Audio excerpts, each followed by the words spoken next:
خلق الإنسان علمه البيان.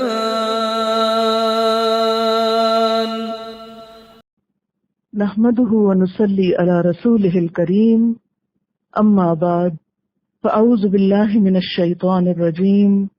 بسم الله الرحمن الرحيم. رب اشرح لي صدري ويسر لي أمري واحلل عقدة من لساني يفقهوا قولي. ترجمہ: تولج، تو داخل کرتا ہے، اللیل، رات کو، فی النہار، دن میں، وتولج، اور تو داخل کرتا ہے، النہار، دن کو، فی اللیل، رات میں،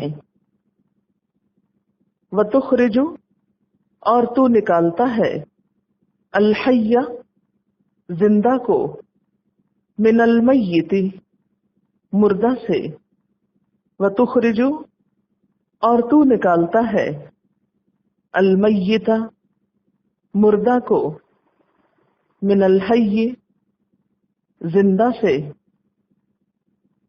وترزق، اور تو رزق دیتا ہے، من تشاء، جس کو تو چاہتا ہے، بغیر حساب، بغیر حساب کے، لا، نہیں، یتخذ، بنائیں، المؤمنون، ایمان والے، مومن، الکافرین، کافروں کو، اولیاء، دوست، من دون المؤمنین، مومنوں کے سوا، ومن یفعل، اور جو کوئی کرے گا، ذالک، یہ، فلیس، پس نہیں ہے، من اللہ، اللہ کی طرف سے، فی شیء، کسی چیز میں،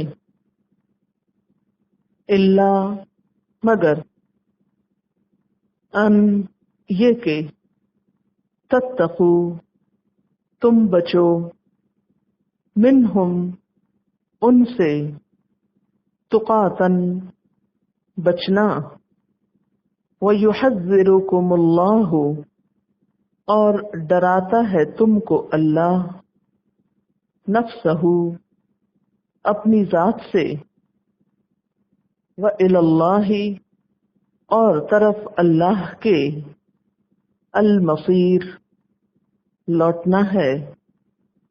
چلیے تفسیر کرتے۔ تولج اللیل فی النہار، تو رات کو دن میں داخل کر دیتا ہے، وتولج النہار فی اللیل، اور دن کو رات میں ڈال دیتا ہے۔ جو رب اتنی طاقت کا مالک ہے کہ ہر روز 24 گھنٹوں میں اتنا بڑا چینج، اتنی بڑی تبدیلی دکھاتا ہے کہ مکمل روشنی مکمل اندھیرے میں بدل جاتی ہے، اور مکمل اندھیرا مکمل روشنی میں بدل جاتا ہے، اس رب کے لیے کسی بادشاہ کو گرانا اور کسی گرے ہوئے کو اٹھانا کیا مشکل ہے۔ ایک شخص جس کی زندگی میں غموں کا اندھیرا ہے، اس کے لیے صبح کی روشنی لانا، ان غموں کو دور کر دینا کچھ مشکل نہیں۔ اور اسی طرح ایک شخص جو آج ہنس رہا ہے، خوش ہے، اس کی زندگی میں کل غم کا دن طلوع ہو جانا کچھ مشکل نہیں۔ اور ایسا ہم ہر روز دیکھتے ہیں، اپنی ذات میں بھی اور باہر بھی۔ اس لیے انسان کو کبھی بھی اپنی کسی بھی چیز پہ مان نہیں کرنا چاہیے، نہ اپنی زندگی پہ، نہ اپنے عہدوں پہ، نہ اپنی قابلیتوں پہ، نہ اپنے علم پہ، نہ اپنی لیاقت پہ، نہ اپنے مال و دولت پہ، نہ اپنے حسن پہ، نہ اپنی جسمانی صحت اور طاقت پہ۔ کوئی چیز قابل بھروسہ نہیں۔ یہ جو کچھ بھی ہے ہمارے پاس سب اللہ کا دیا ہوا ہے، جب چاہے دے، جب چاہے لے لے۔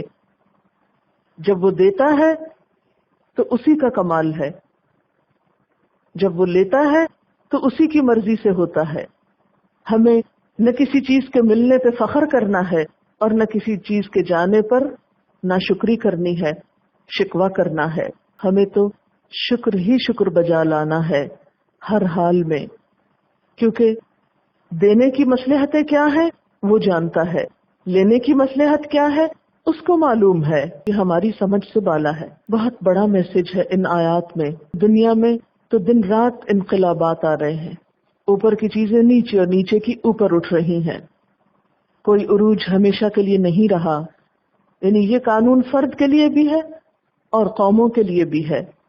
ایک انسان جسے آج آپ معمولی انسان سمجھتے ہیں، آپ کو نہیں معلوم کل اسے دنیا میں ہی کتنی عزت مل جائے. اور آج ایک شخص جو دنیا میں بہت بڑے اقتدار کا مالک ہے، تمہیں نہیں معلوم کہ وہ اپنی زندگی میں ہی اس دنیا میں کس قدر ذلیل و خوار ہو جائے. اسی طرح کوئی قوم جو آج ترقی کی منزلیں طے کر رہی ہے اور عروج پر ہے، نہیں معلوم کہ تمہاری آنکھیں اس کا زوال دیکھیں. اور آج وہ لوگ جو دنیا میں مجبور اور پسے ہوئے ہیں، غم کے مارے ہوئے ہیں، کیا معلوم کہ کل وہی دنیا کے مالک بن جائیں، کیونکہ تاریخ میں ایسا بہت دفعہ ہوتا رہا. اس لیے ایک انسان ہوتے ہوئے بھی ہمیں کبھی نعمت پہ پھولنا نہیں اور کبھی غم پہ مایوس نہیں ہونا. اللہ تعالیٰ بسا اوقات تکلیف میں ڈال کر انسان کے ساتھ کسی بھلائی کا ارادہ کرتا ہے. ہم چونکہ اس کو سمجھتے نہیں، اس لیے اللہ تعالیٰ سے ناراض ہونے لگتے ہیں. اسی لیے کسی نے کہا تھا کہ مصائب قوم عند قوم فوائد، کہ ایک قوم کے مصائب دوسری قوم کے فوائد ہوتے ہیں. اور پھر کوئی بھی چیز اچھی ہو یا بری اس دنیا میں نکمی نہیں، بے مقصد نہیں. جیسے ہے نا، نہیں ہے چیز نکمی کوئی زمانے میں، کوئی برا نہیں قدرت کے کارخانے میں. اچھے حالات ہو تو اس میں بھی ہمارے لیے ایک آزمائش ہے، برے حالات ہو تو اس میں بھی آزمائش ہے. لیکن اللہ تعالیٰ سے ہمیشہ اچھی ہی امید رکھنی چاہیے. اور جب تکلیف دہ حالات ہو تو اس دعا کا سہارا لینا چاہیے. اور خاص طور پر آج کل کے حالات میں آپ دیکھیں امت مسلمہ کے لیے کتنی ضرورت ہے ایسے ایمان کو بیدار کرنے کی اور ایسی چیزوں میں یقین رکھنے کی. قل اللہم مالک الملک، اصل بادشاہت تو اس کے ہاتھ میں ہے. تؤتی الملک من تشاء وتنزع الملک ممن تشاء وتعز من تشاء وتذل من تشاء بیدک الخیر. ساری بھلائی تو تیرے پاس ہے، تیرے اختیار میں ہے، تیرے قبضہ قدرت میں ہے. انک علی کل شیء قدیر، تو ہر چیز پر قادر ہے اور یقیناً قادر ہے. جیسا کہ کیا ہوتا ہے، تولج اللیل فی النہار. تولج کا لفظ جو ہے واو لام جیم سے ہے. ولوج کہتے ہیں کسی تنگ جگہ میں داخل ہونا، بمشکل داخل ہونا، گھسنا.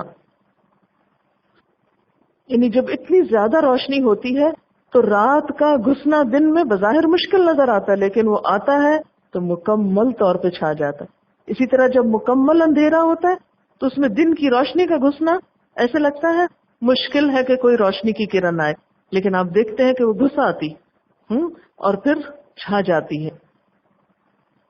پھر اسی طرح ہم دیکھتے ہیں کہ موسمی تغیرات سے بھی رات کا کچھ حصہ دن میں، دن کا کچھ حصہ رات میں ہوتا ہے. کبھی دن لمبا ہوتا ہے، کبھی رات لمبی ہوتی ہے، تو اس معنی میں بھی یہ چیز ہو سکتی ہے. پھر اسی طرح رات کو غم سے بھی تشبیہ دی جا سکتی ہے اور دن کو خوشی سے، کہ اللہ تعالیٰ غم کے بعد خوشی اور خوشی کے بعد غم لاتا ہے، مایوسی کے اندھیرے کے بعد امید کی کرن دکھاتا ہے. یہ سب کچھ اللہ کے ہاتھ میں ہے. چونکہ ہمارے دل اس کے ہاتھ میں ہے نا، تو خوشی بھی دلوں کو وہ دیتا ہے اور غم بھی اسی کی طرف سے آتے ہیں. اس لیے دونوں حالتوں میں اللہ کا شکر گزار ہی رہنا چاہیے. اور پھر مزید اس میں کیا فرمایا، وَتُخْرِجُ الْحَيَّ مِنَ الْمَيِّتِ، اور تو نکالتا ہے زندہ کو مردہ سے. وَتُخْرِجُ الْمَيِّتَ مِنَ الْحَيِّ، اور تو نکالتا ہے مردہ کو زندہ سے. تخرج الحی، تو نکالتا ہے زندہ کو، من المیت، مردہ سے، میت سے. وتخرج المیت، اور تو نکالتا ہے میت کو یعنی مردہ کو، من الحی، زندہ سے. وترزق، اور تو رزق دیتا ہے، من تشاء، جس کو تو چاہتا ہے، بغیر حساب، بغیر کسی حساب کے، ان گنت. اب آپ دیکھیں کہ یہاں بھی اللہ تعالیٰ کی قدرت نظر آ رہی ہے، اور دونوں چیزیں متضاد آمنے سامنے دکھائی جا رہی ہیں. کہ بہت دفعہ ایسا ہوتا ہے کہ ایک زندہ چیز مردہ چیز سے برآمد ہوتی. مثلا ایک درخت زندہ چیز ہے لیکن کس سے اگتا ہے؟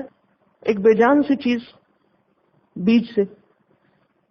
اسی طرح انسان جو ہے وہ نطفے سے، پھر اسی طرح مردہ چیز زندہ سے.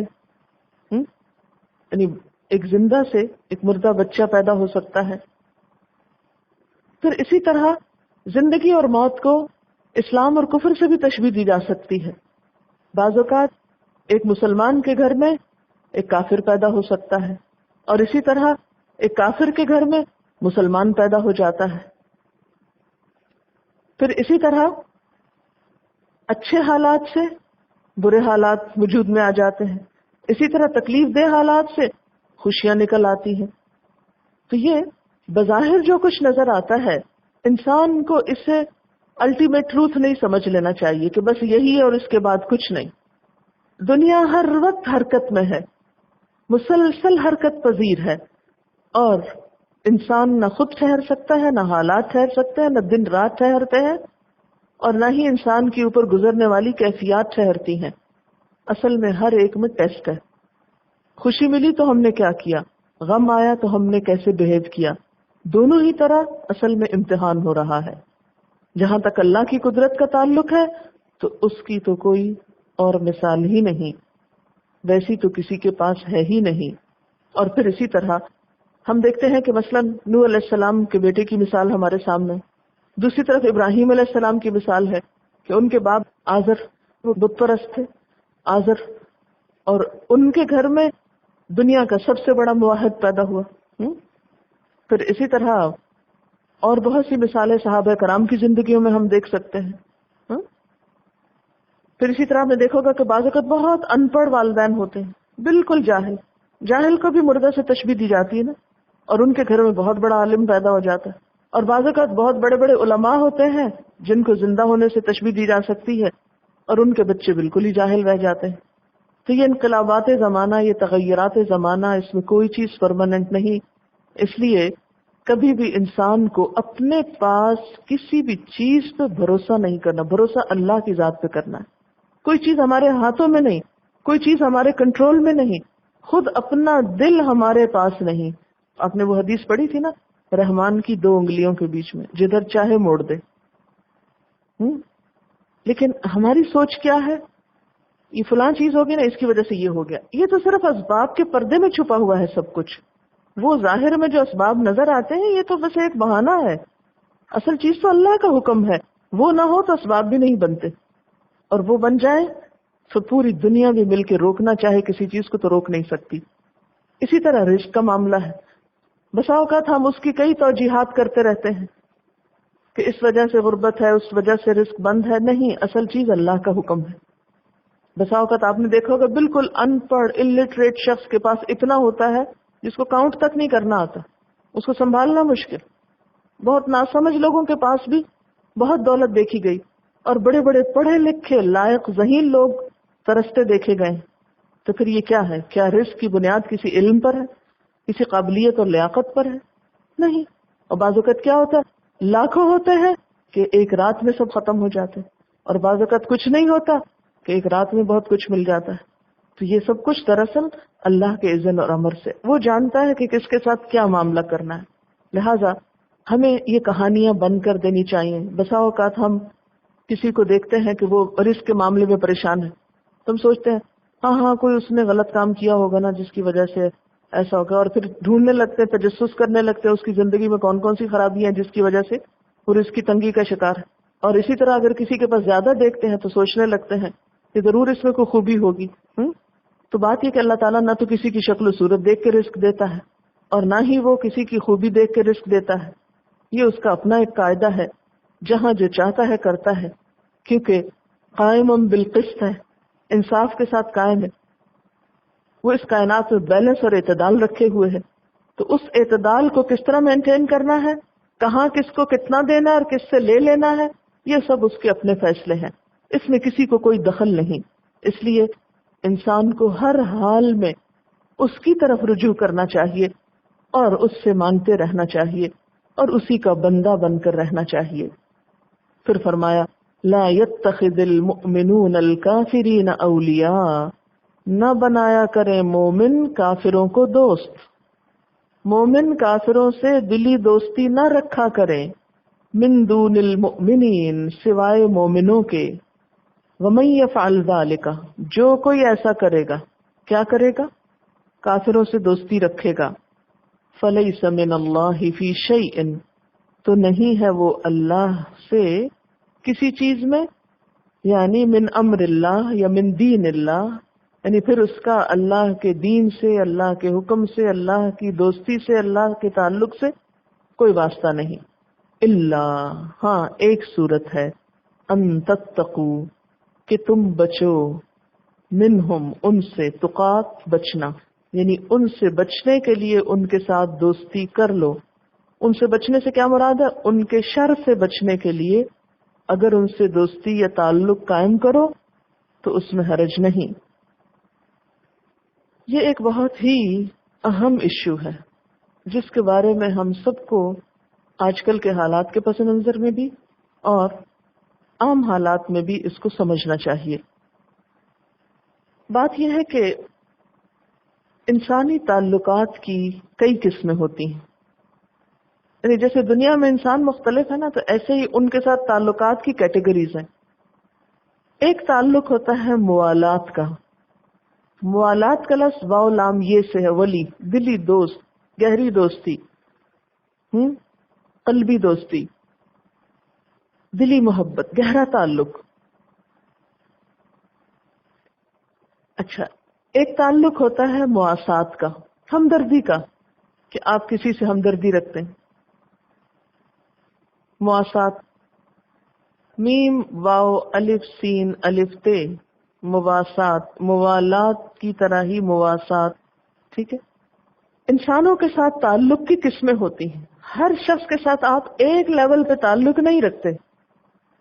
تعلق کی پہلی اور اعلیٰ ترین قسم کیا ہوتی ہے؟ موالات، جس میں دلی تعلق ہوتا ہے، قلبی مودت، دوستی، گہرا تعلق. تعلق کی دوسری قسم مواسات ہوتی ہے جس میں ہمدردی، خیرخواہی اور دوسرے کا بھلا چاہنا ہوتا ہے. یہ سب کے ساتھ جائز ہے. سب انسانوں کے ساتھ آپ کو خیرخواہی ہونی چاہیے، خواہ کوئی مسلمان ہو یا نہ ہو. تیسرا تعلق ہوتا ہے مدارات کا. خاطر مدارت نہیں کرتے آپ، مدارات. اس کا کیا معنی ہے؟ ظاہری خوشخلقی، دوستانہ برتاؤ.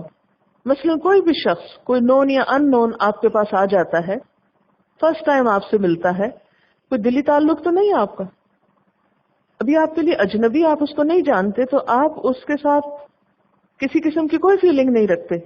ہو سکتا ہے ہمدردی کی بھی نہ رکھتے ہو، لیکن چونکہ انسان ہے اس لیے اسلام کیا سکھاتا؟ اچھے اخلاق سے پیش آؤ. کیوں نبی صلی اللہ علیہ وسلم نے فرمایا اس کو بھی سلام کرو جسے تم جانتے، اس کو بھی کرو جسے نہیں جانتے. ایک اوور آل ایک مسلمان کا اخلاق کیا ہونا چاہیے؟ مدارات کا، دوسرے انسانوں کے ساتھ. یہ بھی سب کے ساتھ جائز ہے. چوتھا تعلق معاملات کا ہے.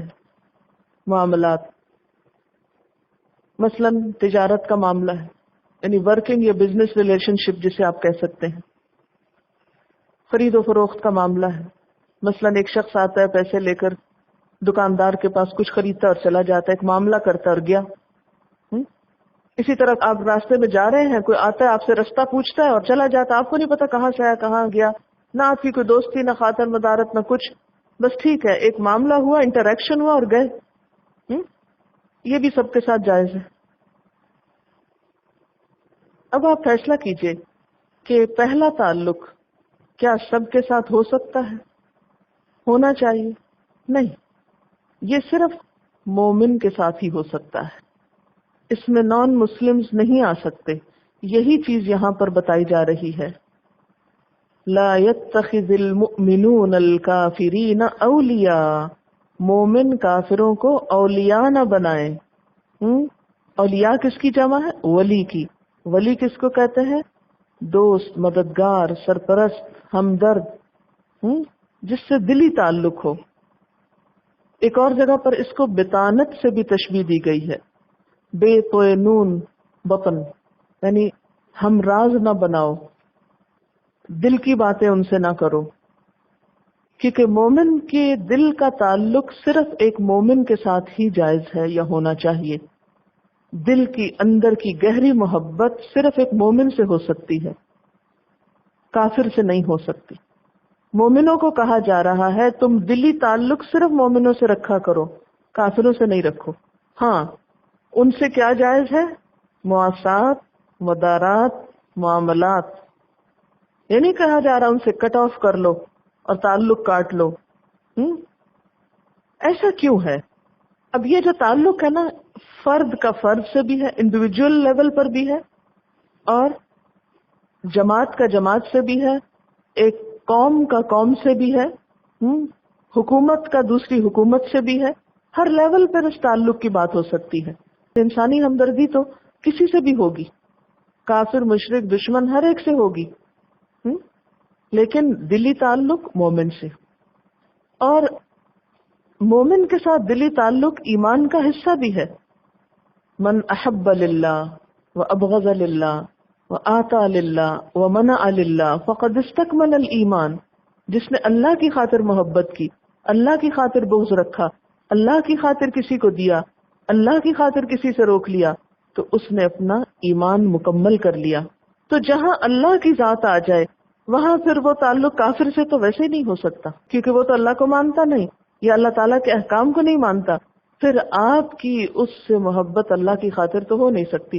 محبت تو اعلیٰ ترین جذبہ ہے، بہت خوبصورت چیز ہے، انمول گفٹ ہے، جو صرف اس کو دیا جا سکتا ہے جس سے اللہ کی خاطر تعلق ہو، وہاں کا بونڈ ہو، محض دنیا کی وجہ سے نہیں کہ آپ کسی کے مال کی وجہ سے اس سے دلی تعلق قائم کر لیں، کسی کے حسن کے پیچھے مر مٹے یا کسی کے کسی اور خوبی کے پیچھے نہیں.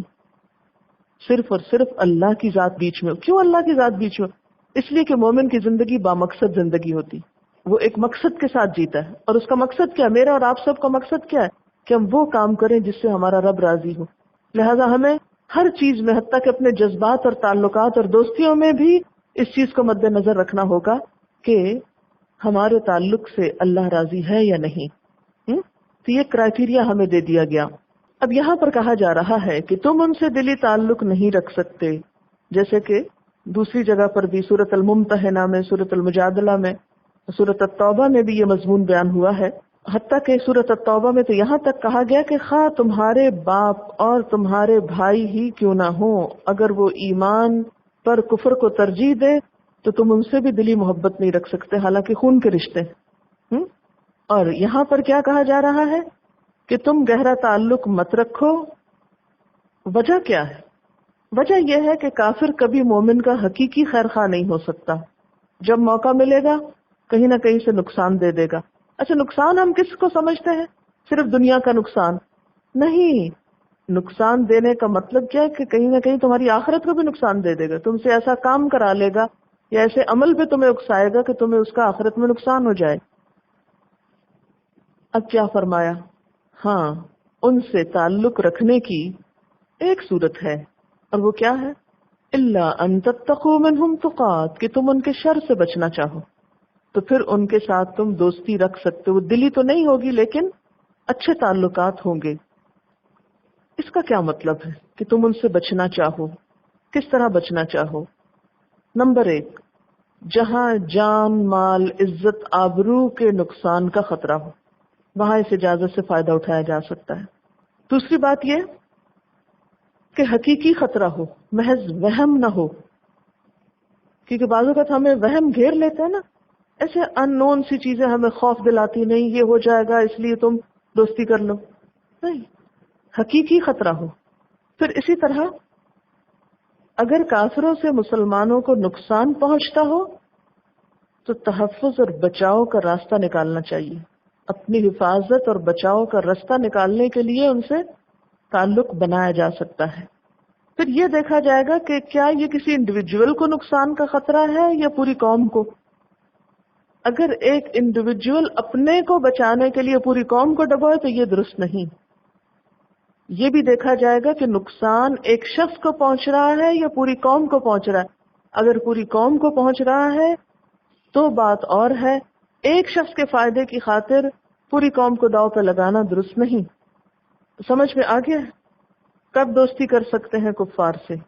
جب جان مال آبرو کا خطرہ ہو. اور خطرہ کیسا ہو؟ نمبر 2، حقیقی خطرہ ہو اور وہم نہ ہو، ایسے ہی خوف نہ ہو. جیسے کئی لوگوں کو وسوسے آتے ہیں نا، تو ان کی بنیاد پر نہیں، واقعی ٹھوس دلائل ہو آپ کے پاس کہ یہ نقصان پہنچنے والا ہے. پھر اسی طرح اور کیا ہے؟ تحفظ اور بچاؤ کا راستہ نکالنے کے لیے. پھر اسی طرح یہ دیکھا جائے گا کہ ایک شخص کو خطرہ ہے کہ پوری قوم کو خطرہ ہے. اگر پوری قوم کو خطرہ ہو تو دوستی کر سکتے ہیں کفار سے، ورنہ قوم کو ڈبو کے ایک شخص کو بچانا درست نہیں. اور پھر ان ساری چیزوں کو پوری توجہ اور پوری تسلی سے ہر پہلو کا جائزہ لے کر فیصلہ کرنا چاہیے کہ ہمیں کس کے ساتھ الائنس کرنا ہے. وَيُحَذِّرُكُمُ اللَّهُ نَفْسَهُ، اللہ تم کو اپنی ذات سے ڈراتا ہے. یاد رکھو اگر تم نے غلط فیصلہ کیا تو اللہ کے ہاں جواب دینا ہوگا، اللہ کے ہاں پوچھ ہوگی، اس پر پکڑ ہوگی. وَإِلَى اللَّهِ الْمَصِيرُ، اور اللہ کی طرف سب کو لوٹنا ہے، وہاں جانا ہے، وہاں حساب ہوگا. اچھا، اس میں تھوڑی سی ایک دو میں مثالیں آپ کو دینا چاہتی ہوں کہ حضور صلی اللہ علیہ وسلم کے کافروں سے تعلقات کیسے ہوتے تھے. اس سے ذرا سی بات اور واضح ہو جائے گی. آپ سب جانتے ہیں کہ حضور صلی اللہ علیہ وسلم نے اپنی جان کے دشمنوں سے بھی بہت خوش اخلاقی اور بہت اچھے معاملات قائم کیے. ان کے ساتھ ہمیشہ احسان اور رواداری کا سلوک کیا. اپنی ذات کی خاطر کبھی کسی سے بدلہ نہیں لیا. آپ کو یاد ہوگا کہ ہجرت کے بعد جبکہ دشمنوں نے آپ کو آپ کے وطن میں اور گھر بار سے نکال دیا تھا، آپ کے وہاں سے نکلنے کے بعد جب مکہ میں قحط پڑا تو ان کو غلہ کس نے بھجوایا تھا؟ آپ صلی اللہ علیہ وسلم نے. ان کے لیے آپ نے غلے کا انتظام کیا تھا، حالانکہ وہ دشمن تھے لیکن آپ ان کو گندم بھجوا رہے ہیں. پھر اسی طرح مکہ فتح ہوا تو آپ نے کیا معاملہ کیا تھا اپنے دشمنوں کے ساتھ؟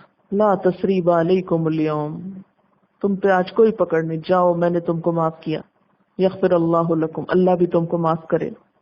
پھر اسی طرح جب جنگیں ہوتی تھیں اور قیدی قید ہو کے آپ کے پاس آتے تھے، آپ کا قیدیوں کے ساتھ جو حسن سلوک ہے اس میں یوں نظر آتا ہے کہ اپنے بچوں کے ساتھ بھی کوئی کیا خیر خواہی کرے گا جو آپ نے ان قیدیوں کے ساتھ ہمدردی اور خیر خواہی کی. تاریخ اس کی مثال دینے سے قاصر ہے. دشمن ہے، لڑنے کے لیے آئے اور پکڑے گئے، اور پھر آپ دیکھیں اما من و اما فدا، چاہو تو احسان کرو چاہے فدیہ لو. تو آپ صلی اللہ علیہ وسلم نے قیدیوں پر، جنگی قیدیوں پر، عام قیدیوں پر نہیں، جنگی قیدیوں پر بہترین احسان کی جو مثال قائم کی وہ دنیا میں کہیں نہیں ملتی. پھر اسی طرح آپ دیکھتے ہیں کہ کس طرح مکہ میں بھی کفار نے طرح طرح سے ستایا لیکن آپ نے کبھی انتقام نہیں لیا. بنو ثقیف جو مسلمان نہیں ہوئے تھے، حضور صلی اللہ علیہ وسلم کے پاس کوئی معاملہ کرنے کے لیے آئے تو آپ نے ان کو مسجد نبوی میں ٹھہرایا، حالانکہ وہ مسجد کتنی معزز جگہ تھی، یعنی سب سے بہترین جگہ اس وقت آپ کی مسجد تھی. تو آپ نے نان مسلمز کو وہاں پر بھی ٹھہرایا. پھر اسی طرح حضرت عمر کے دور میں جو بہت فتوحات ہوئی تو انہوں نے اپنی مملکت کے اندر جو سوشل سیکیورٹی کا نظام قائم کیا، اس میں نان مسلم ذمیوں کو بھی وظیفے دیتے تھے. ان کے بچوں کی بھی تعلیم اور صحت کے خیال کے لیے ان کو سب کچھ فراہم کیا جاتا تھا. تو یہ سب کچھ کیا بتاتا ہے کہ اسلام ایک انسان کے ساتھ، خواہ وہ مسلمان ہو یا کافر، ہمدردی کا حکم دیتا ہے، احسان اور بھلائی کا حکم دیتا ہے. اسی سے پھر کیا ہوا؟ اسلام پھیلا تھا، اسی محبت سے. اور آج کیوں سکڑ رہا ہے؟ نفرتوں کی وجہ سے. لیکن پھر ایک لمٹ ہے، احسان، محبت، ہمدردی ہر چیز کی. بطانت جائز نہیں، ہم راز بنانا جائز نہیں، گہرا دلی تعلق جائز نہیں، اچھا اخلاق، یہ نہیں کہ منافقت کرو، اوپر سے آپ ظاہر کرو اور اندر گرج رکھو، نہیں، کھلے دل سے اچھا سلوک کرو لیکن اس کی ایک لمٹ رکھو، بس اس سے آگے نہیں جانا. کیونکہ اس سے آگے جانے میں تمہارے اپنے دین کا یا آخرت کا نقصان ہو سکتا ہے. اور پھر اس کے بعد خاص طور پر اس وقت جب ان سے کوئی خطرہ ہو، اس وقت ان کے ساتھ اچھے تعلقات قائم کرنا، الا ان تتقوا منہم تقات، اس کی اجازت ہے. اور پھر فرمایا اللہ تم کو اپنے آپ سے ڈراتا ہے. اگر تم نے کوئی غلط فیصلہ کیا اور سارے پہلوؤں کو مد نظر نہ رکھا تو اللہ کے ہاں پوچھ ہوگی. اور اگر تم زبان سے کچھ کہتے اور دل میں کچھ اور ہے، دل میں محبت ان سے اور زبان سے کچھ اور بات، تو یہ قابل قبول نہ ہوگی. وآخر دعوانا ان الحمد للہ رب العالمین. سبحانک اللہم وبحمدک اشہد ان لا الہ الا انت نستغفرک ونتوب الیک. والسلام علیکم ورحمۃ اللہ وبرکاتہ.